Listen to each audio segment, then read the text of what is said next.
Nagkasundo na ang Estados Unidos at Iran para sa isang peace deal na tatapos sa mahigit 3 buwang gyera sa Middle East. Ayon sa anunsyo ng Pakistan, isang kasunduan ang naabot ng dalawang panig na nagtatakda ng agaran at permanenteng pagtigil ng lahat ng operasyong militar sa gitnang silangan.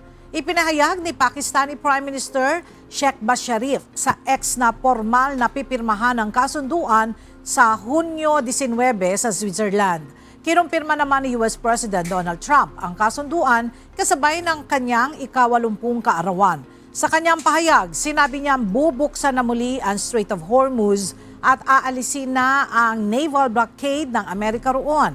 Inanunsyo naman ni Iran Deputy Foreign Minister Kazem Garibabadi na ang kasunduan ay magdadala ng agarang pagtatapos sa digmaan sa lahat ng panig kabilang ang Lebanon. Dagdag naman ni Sharif, matagumpay na naabot ang kasunduan at nagpasalamat sa US, Iran at mga bansang Qatar, Saudi Arabia at Turkey sa kanilang suporta sa mediation effort.